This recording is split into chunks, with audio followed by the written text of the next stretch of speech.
The East Brunswick Division of Recreation would like to inform the public of the days and hours the community park tennis courts, as well as the central school tennis courts, will not be available for public use. For information on these dates, please contact the Division of Recreation at 254-4600, extension 254. That's 254-4600, extension 254.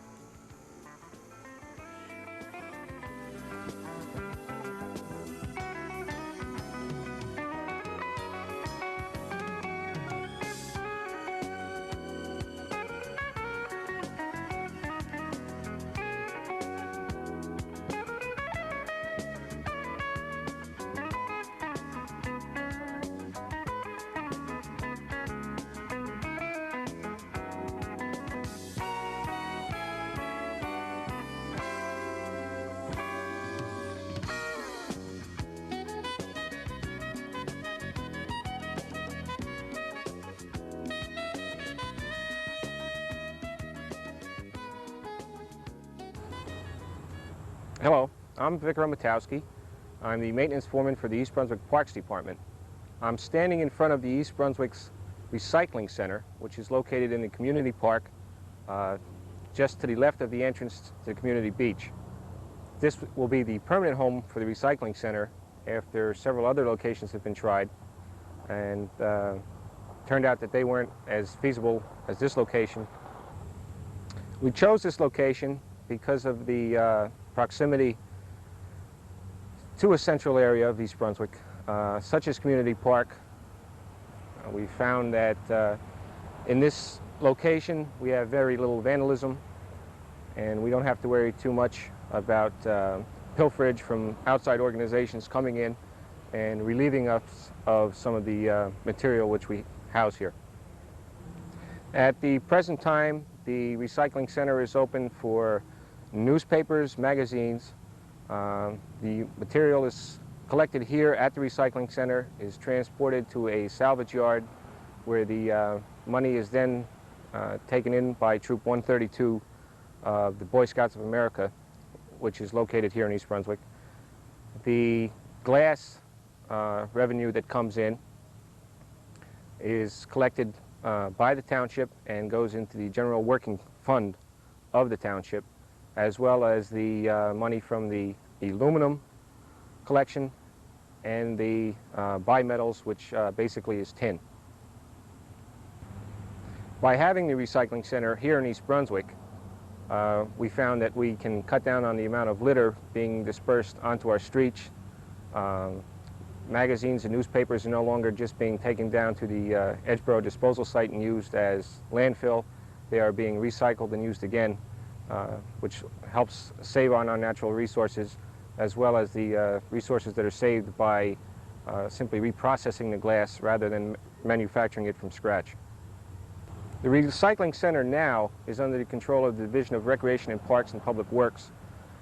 The site at present has been overhauled within the last 2 weeks.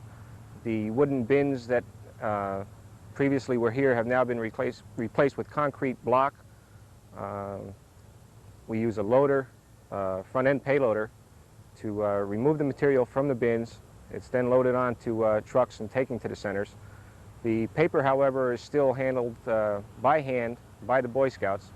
When it is loaded, one thing the Scouts would prefer, if anybody does decide that they want to bring their newspaper down, is to tie it in a manageable bundle, nothing more than 30 pounds, 40 pounds, but have it tied in a nice, neat, tight bundle so that they don't have to double handle it and worry about loose paper blowing around in a lot.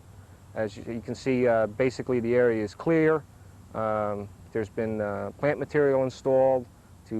The plant barriers are designed primarily to keep it from becoming an eyesore to anybody entering or leaving the community park area down here at the Township Pool. Anyone that arrives at the Recycling Center now will find that it has a somewhat unfinished appearance. This is because we are still in the construction stages. We have several more improvements that we would like to do down here at the Recycling Center. It is open for your use. However, we would like you to help us by doing several very simple things.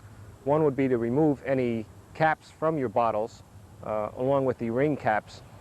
They can generally be taken off very simply by giving them a twist with a pair of pliers. Twist caps from your beverage bottles, juice bottles, if these could also be removed. By leaving them on the bottles, what happens is at the recycling center, they end up being taken in to the furnaces where it ends up hitting the glass on the inside. The glass then is not able to be used as first-rate glass as we had intended it to be. What would happen then, as has happened in the past, when a lot of lids and bimetal products have gotten into the glass bins, that our loads are refused, which means that our loads have to be then brought back to East Brunswick and taken down to Edgeboro disposal and disposed of there, with no one coming up with any type of profit from this venture at all. We at the Division of Recreation and Parks would like to thank the people that presently use the recycling center and invite other people to use it since it is readily available to you. And please just keep in mind that it's helping us to help you by saving the valuable resources that we so definitely need right now.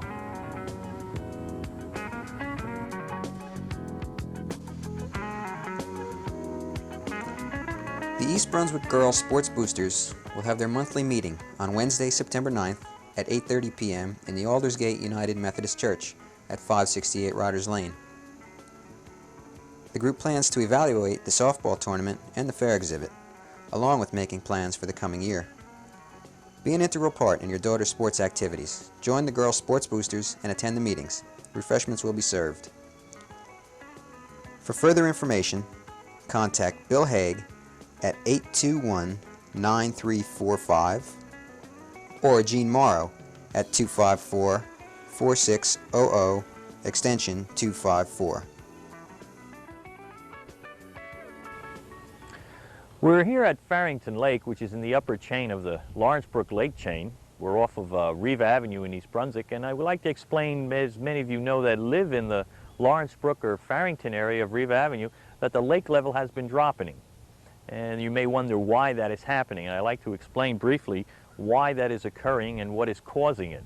As you may be aware, we were placed under restrictions by Governor Byrne back in February of 1981 due to severe drought restrictions in the northern part of the state. Well, when that drought took place, there was water that was being passed from the Raritan Basin to the northern part of the state to alleviate that drought condition. Well, as we pursued that, there was a lack of rainfall, which there still is a lack of rainfall. If you calculate the rainfall that has taken place since the beginning of the summer, it is below normal. And that is what's happening to the lake in part.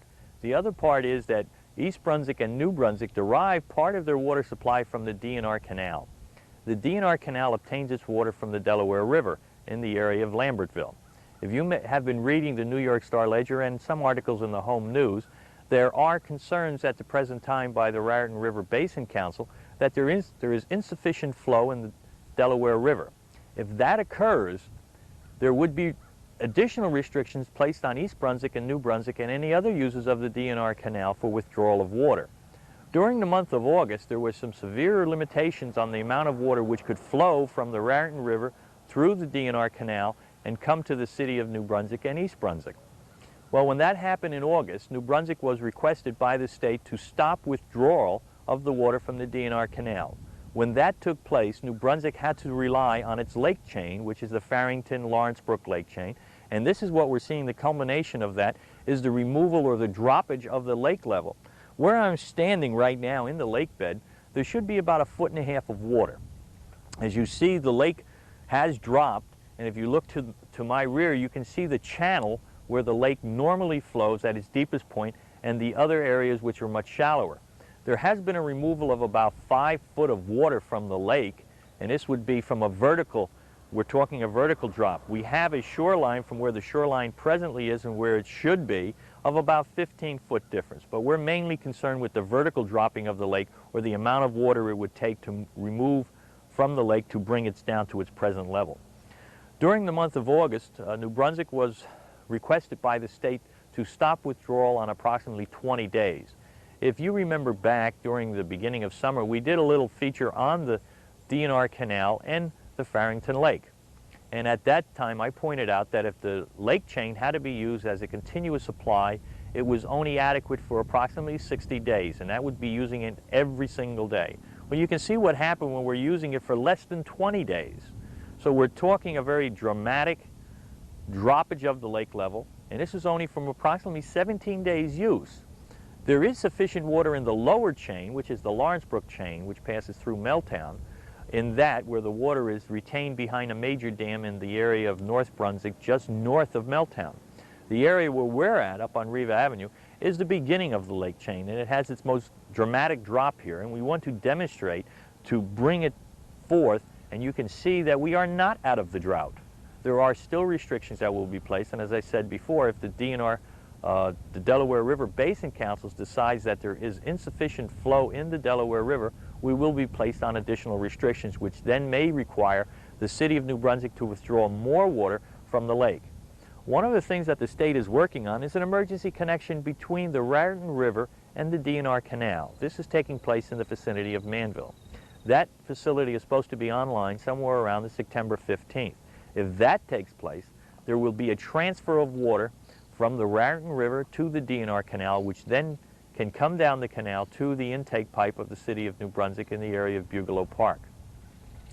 If that all happens, and we're hoping that it will, then East Brunswick would not have any needs for additional restrictions placed on their water supply. And this will be restrictions placed by the state government, not East Brunswick. So it would be passed along similar to what happened in February. There probably will not be a mandated gallonage figure per person, but there would be certain restrictions that are presently have been lifted or relaxed within the town, and this is outside watering and filling of swimming pools and such as those. They're called non-essential uses. If we could restrict those non-essential uses, we probably would be able to get through this drought period, this fall drought, and proceed into a normal cycle. If we obtain the rains that we normally have from September to December, and we could recharge all these aquifers, and this would be the lakes chain, the Delaware River, and the underground aquifers that lay in the area of East Brunswick, there would be no restrictions as of next year. But this is only with nature cooperating, and nature can be very fickle at times. So we're just hoping that we do maintain our normal rainfall and not above normal. We're just saying average rainfall. If we have that, we could then recharge all of our water resources and have ample water for the year 1982. If that does not take place and we go back under restrictions, there would be a severe cutback, and we may have to go back under mandated restrictions. But we're hoping, with the cooperation of all agencies, state and local and county, that this will not have to take place. The big thing that we're saying is that we do have to watch our water consumption. We are not going to be imposing any restrictions, but each and every home should monitor their consumption to see what they could do to help out in this case. The lake is not attractive at the present time. It is a recreation facility, and with that we have a problem with the fish population and people that use the lake for recreation, such as boating. So with your cooperation, we feel that East Brunswick and New Brunswick can come through this without any problems.